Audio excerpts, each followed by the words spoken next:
What's up, fight fans? Jesse the Ghost Gross. I'm Showdown Joe Ferraro. I'm Jack Bateman, president of W1 MMA. Hi, this is Dennis Kang. This is Will Romero. I'm Sean Pearson. Hi, I'm Albert Meady, 9th degree black belt. This is Showtime. My name's Clint Kingsbury. I'm Joe Arco, host of Training with Pros. You're with the coach. And you're watching CanadianProfighter.com.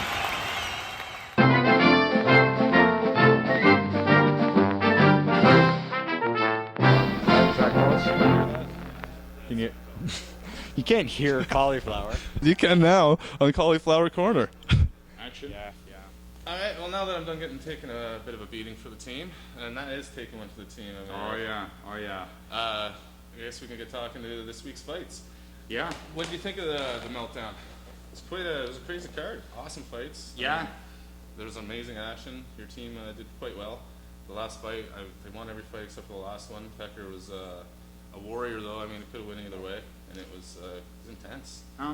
Yeah, it was great for our team. You know, the fights were great. I think even more important was that it was just a really successful event. You know, the Fighting Spirit's been going for a while now, and I think this was probably the best show of theirs I've ever been to. It was a packed house, good energy, good karma, good feeling, you know, in the crowd, and a lot of good sportsmanship, a lot of respect was shown. It was a dry event, which I really liked, you know. Just a really successful showing. I mean, this was the way Quebec started originally when they first started getting MMA. It was done on reservations, right? And everybody's really resisted it in Ontario. And I'll tell you, after being to a lot of these Fighting Spirit shows, I think this is a great way to kind of to break the dam before the rush of MMA hits Ontario. You know, get it.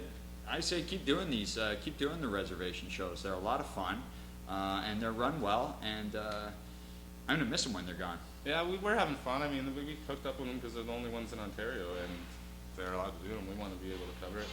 That's what we do. We're covering the Ontario MMA, and we're loving it. I imagine it's only a matter of time before it's just going to get bigger and better, and then we'll maybe move into bigger and better venues. Who knows? But oh man, as soon as this goes legal, I mean, John Labatt Center is going to be sold out. MMA event, you know, the Sky Dome is going to be sold out with an MMA, like everything, right? You know, it'll go crazy at first, and then it'll die off. You know, like a lot of things when they first hit, the splash is going to be enormous. You know, but it's just a matter of time. You know, it's a broken record. We've been saying it forever. I want to stop saying it and actually, then stop saying it. I will stop saying it. How about this last weekend's card? You said it was the best MMA or Meltdown was the best Fighting Spirit card yet. Definitely. So, in your opinion, would that have something to do with CanadianProfighter.com? CanadianProfighter.com is a great company and a great website, and I don't think there's another news agency in Canada that covers Canadian fights and Canadian fighters as well as CanadianProfighter.com. Well, that was a nice little plug. He might be working for us or something. That plug was brought to you by the Liger. Final plug. There's a plug and a replug. Well done. So next up, what about the Fedor fight? Oh yeah, crazy. We talked about it a little before. I might have touched on the fact that I thought he was going to lose. Did you? Did you call that? I think I might have. Everybody after, it's like, oh, I call that. Fedor was going to lose. I knew it. And it's like, I've actually called it online. I've said it in writing. Go back. We'll watch a video. We'll see. See if it happened. Yeah, I'm not sure if I said it on our video, but I know I said it online before. Bottom line is, the only people that never lose are the people who never fight, right? Like, it was just a matter of time. This doesn't change Fedor's ability. It doesn't change. It doesn't change anything, right? No. And Fedor said the same thing himself. Like, the only people that are making this a much bigger deal about it than what it actually is the people who really don't know that much about fighting, right? It's the internet keyboard warriors. Oh man. I swear I thought the internet was going to explode.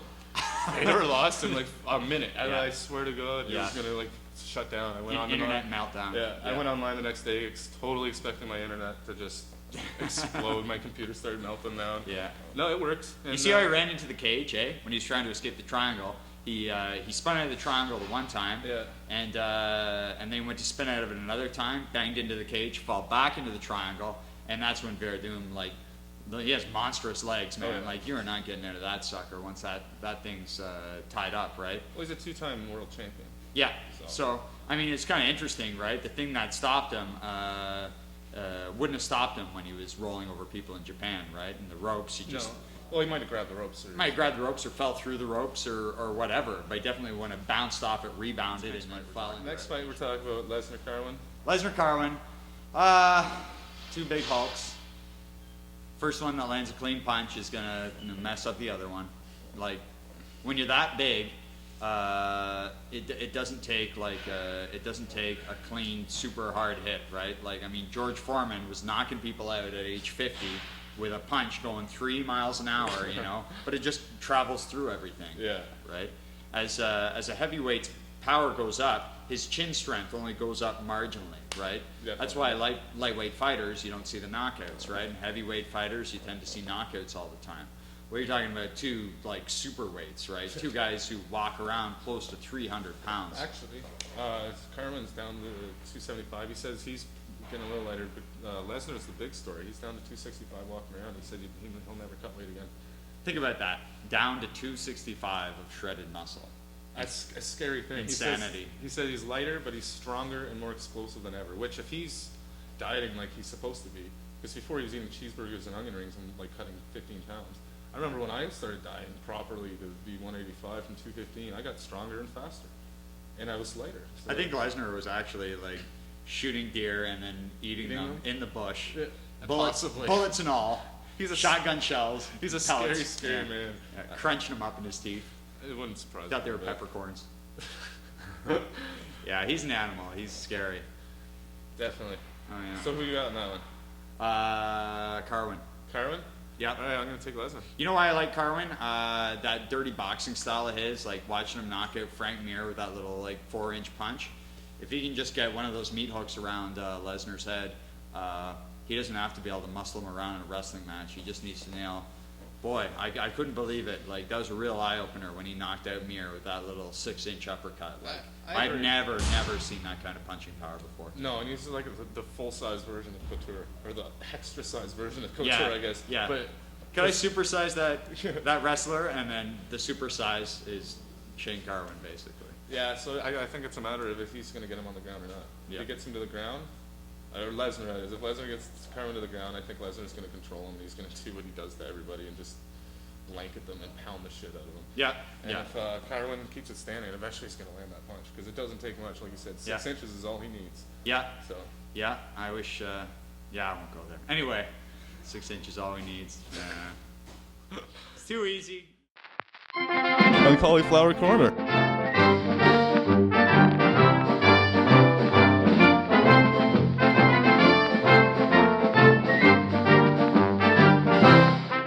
When you're watching CanadianProfighter.com.